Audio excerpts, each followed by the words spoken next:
नोंनाव रां रुफा धोन दौलत थानो हागौ नाथाय नोङो उन्दुनायखौ बायनो हानाय नङा सुखु गोजोन रंजा खुसिखौ बायनो हानाय नङा गोजां बोथोराव आलासि जाफैब्ला सिंगाखनाव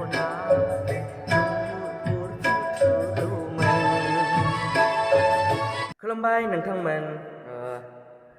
दान्दिसे रेस्ट लानायावनो आं दोंसे मेथाइ खननो गोसो जादों दा स्राय खनथानसै आङो जागाजों मेथाइया जागोन आगै गोरबोनि सनाय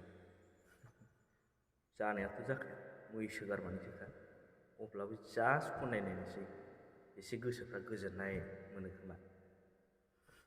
मेथाइ दामनाय देनाय खननायजों माने गोसोफोरखौ थाजिम लानो हायो नालाय उरां फारां जायोबा जास्ट माने गोबांथार बेस्थ'आव थाबाय थायो गोबांथार बेस्थ'आव थाबाय थायो दिनै एसे रेस्ट लानाय बायदि लानाय जादों दा बेयावनो गोसोफ्रा एसे दुखु आखु स्रां थांबाय बायो खोमा होननानै नैबे दोंसे मेथाइखौनो खननोसो लाबाय आङो जादा जा खोनासंलांदो नोंथांमोनहा खोनासङोब्ला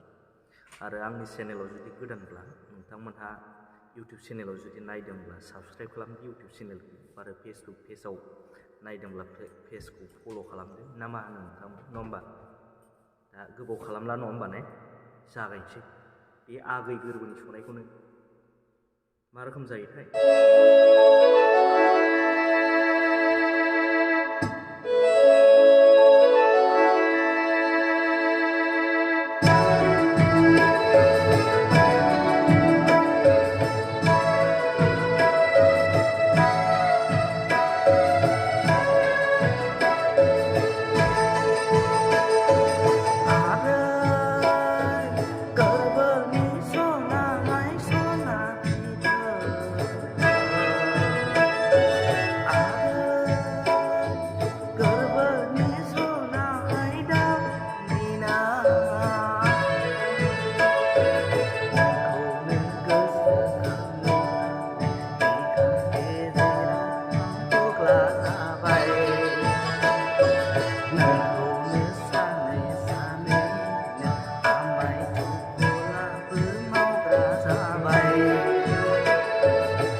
जाखादारा आरो उल्थां फाल्थां जालाजोबदों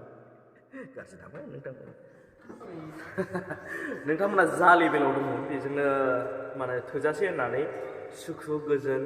रंजा खुसि थानायानो मानसिनि बयनिख्रुइ देरसिन गुन होननानै जोङो साननानै लानांगोन आं नायगासिनो दं र' मा होनदों नेनो बाबाय नों नेदों नामा थांगासिनो आं दे फैदो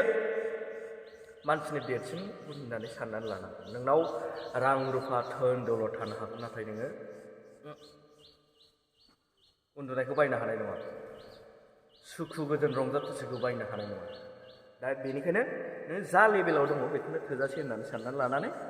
सुखु गोजोन रंजा खुसि संसार जानांगोन आरो सुखु गोजोन रंजा खुसि जा लेभेलाव दं बेखिनिजोंनो गोजोननानै रुजु रुमु संसार जानो हानायानो मानसिनि बयनिख्रुइबो देरसिन गुन नङा होमबा नोंथांमोन गोबाव खालामला बाय दोनथ'नोसैलाय लावद्रायो